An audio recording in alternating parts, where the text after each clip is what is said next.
Right now, President Trump makes his first campaign stop of the 2020 election in south central Wisconsin. How his supporters feel about his visit.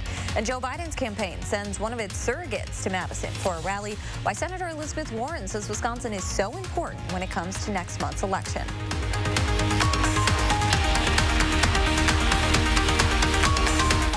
This is News 3 Now at 10.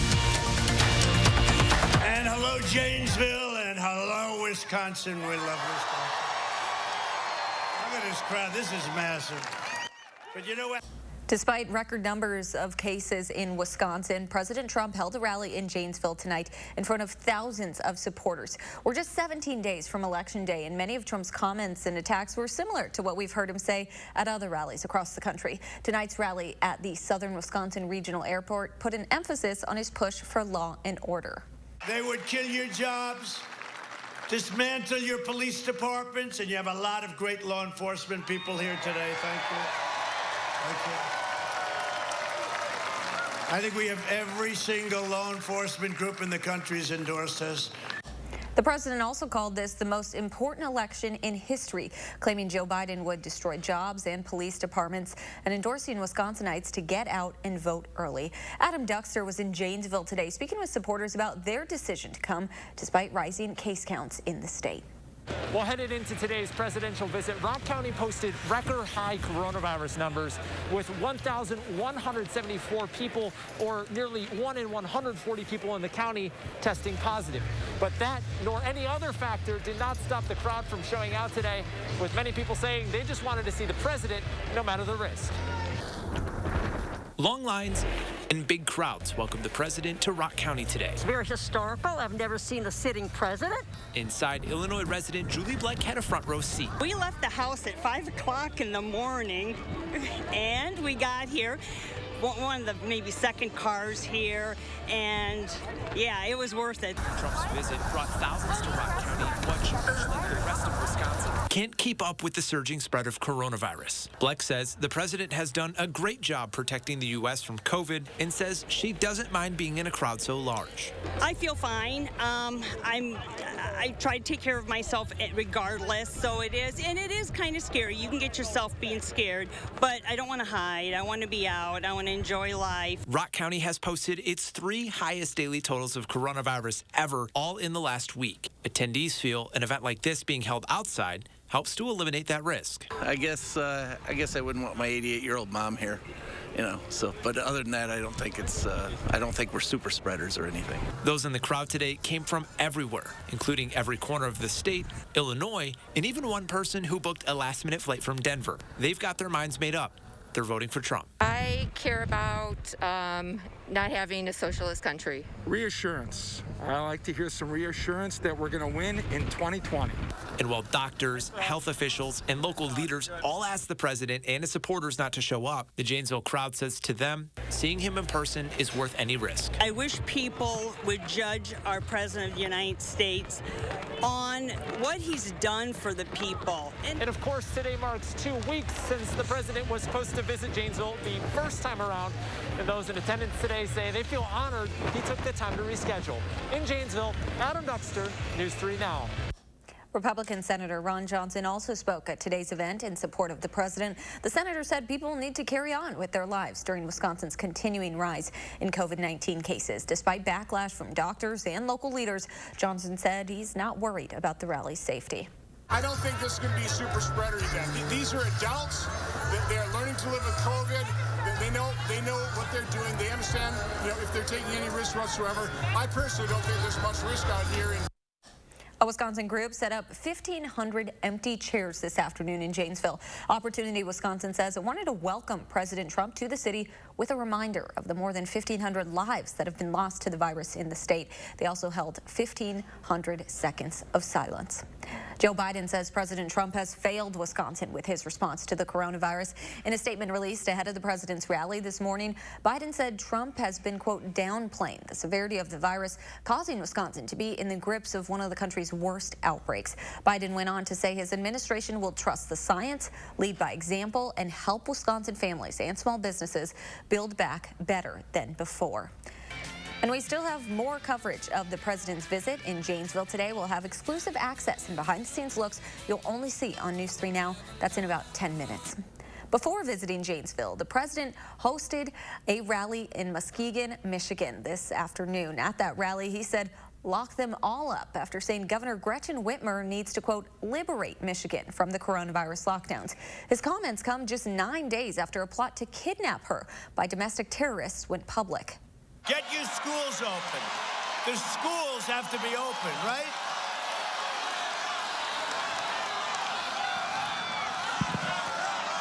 Lock them. Lock them all up. Governor Whitmer is responding to the president's threats tonight. She wrote on Twitter, quote, this is exactly the rhetoric that has put me, my family, and other government officials' lives in danger while we try to save the lives of our fellow Americans. It needs to stop. The Biden campaign was also in Wisconsin today, but in a different style. Massachusetts Senator Elizabeth Warren hosted a drive-in Get Out the Vote rally where people stayed in their cars and listened to what she had to say through the radio. Our Gabriella Becerra shares what that message for Wisconsin voters is. It's quiet now, but earlier today, dozens of cars filled the lot behind me at Olbrich Park, waiting to hear Senator Elizabeth Warren's message for Wisconsin voters before Election Day. Warren is clear about one thing. That's why on November 3rd, we're going to elect Joe Biden. She spent today making sure that voters in Wisconsin hear her and the Biden campaign. Wisconsin is right at the heart of America. And making the case to Wisconsin is making the case to people all across this nation. Warren covered several major issues, including health care, equality, and COVID-19, a topic close to home as Wisconsin faces record-breaking case numbers. Warren says Biden has a plan that would turn those numbers around. The difference between Joe Biden and Donald Trump on COVID couldn't be clearer. Attendee Brandon Hartman says that's represented by the rallies hosted by each of the campaigns today. This is much safer because we're in our cars, we aren't face-to-face, we aren't close to people. But despite staying in cars, voters are still energized by Warren. With the turnout that we saw for Karofsky's election for the Supreme Court in Wisconsin, keeping that momentum going, and I think that's really important for turning Wisconsin blue. Very excited about the election. Attendee Mary Klein says her vote is decided. We've got to get rid of Trump. Biden's name will be checked on her ballot for a reason unrelated to his policies. I believe that he's a good person, and I think this election comes down to good versus evil. A quality that Warren also thinks would make a good president. We need someone who is competent and also someone who has empathy as president of the United States. After the rally in Madison, Warren traveled to Milwaukee for a similar event. In Madison, Gabriella Becerra, News 3 Now. Senator Tammy Baldwin and Lieutenant Governor Mandela Barnes joined Warren at the rallies today. They're both also endorsing Vice President Joe Biden and Kamala Harris in the 2020 election. Senator Kamala Harris will return to the campaign trail on Monday. Harris is scheduled to go to Florida for the first day of in-person voting. The Democratic vice presidential nominee was potentially exposed to coronavirus on an airplane earlier this week. Harris has tested negative multiple times. Let's get a look at your first warned weather with meteorologist Chris Reese. It was a windy one out there today, Chris. That is right, Amanda, but those winds have started to wind down for us throughout south central Wisconsin. Still some spots where those wind gusts are rather strong, but ultimately we're really starting to see things lighten up. Kenosha has wind gusts upwards of 30 miles per hour right now. Milwaukee, those wind gusts are closer to 25 miles per hour. But in Madison, we're not seeing any strong wind gusts at all. Things have overall begun to relax. In fact, our camera is not shaking around in the wind anymore as much as it was. Light rain coming down at the airport. The temperature is 53. Winds are now to south and southwest, sustained at 3 miles per hour there. But you see the cold front, it shows up stark on the map there. 56 in Madison, 61 in Janesville. Camp Douglas already at 48. Black River Falls is at 43. Look for these temperatures to drop a little bit more as we go through the overnight hours. Some of these showers will become just a little bit more widespread as well. Here's what to expect through the next couple of hours.